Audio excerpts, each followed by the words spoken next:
Warwickshire win the LV County Championship. Warwickshire have a big day ahead. An innings to finish and 10 wickets to get to seal the LV County Championship title.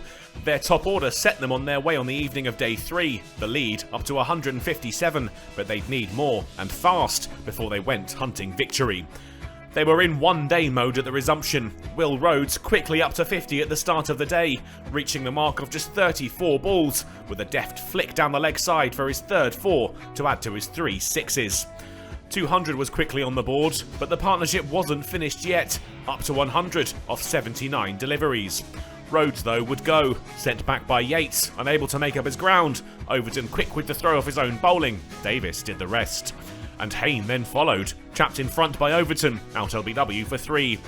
Yates was still out there, crucially for the Bears, and with his 13th shot to the ropes, he'd brought up his 100. A bit more work to do for the opener, but he'd given his side an excellent platform. Lamb had now joined Yates at the crease, and he opened his account with a baseball shot for 6. It took them just 39 balls to put on 50 for the 4th wicket. Their lead was now pushing 300. It would finish on 272, the target a tempting one of 273 for Somerset. The declaration forthcoming midway through the morning session, the match into a climactic final 2.5 sessions of play.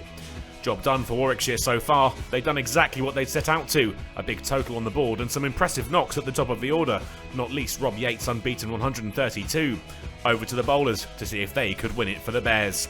Somerset were going to play for the win, into their work early in the innings, and some intent on show from Lammonby and Green as they found the ropes early in the innings. But there was jubilation for Warwickshire before lunch. Lammonby out for 11, a special grab from Bresnan off Briggs, 1 wicket taken, 9 more needed. Azhar Ali joined Green, and despite an earlier injury in the field, he survived through to the break. The score 32 for 1, the visitors required 241. Warwickshire kept up the intensity after the break and quickly had their visitors 3 down. Green was the first to go after lunch, caught behind off Bresnan for 18, and then Azhar Ali followed, his contribution just 3 when he prodded a catch to Hayne in the slips. Goldsworthy took them to 50 runs, but Abel was struggling to get off the mark. The pressure told on the captain, out for a duck to Miles. Davis added some stability to his side's innings, but momentum was with the hosts, and before long they had their 5th. Goldsworthy caught by Yates off the bowling of Miles. The Bears were buoyant, confidence coursing through their veins when Overton fell to his England colleague Chris Wokes, off stump sent cartwheeling. The visitors had 100 on the board before tea, but they had a tough task on their hands in the next session. Warwickshire were now just 3 wickets away from the title. That was soon 2 after tea. Jack Leach, unable to hold them up, bowled by Wokes for 9.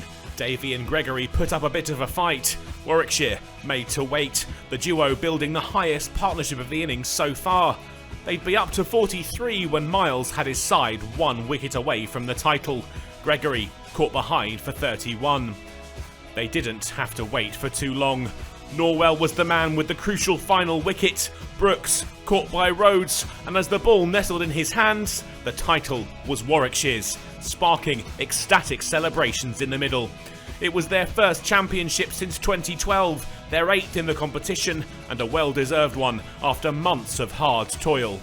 It was a fitting end to the season, a moment Warwickshire players, fans, and all the staff alike would never forget.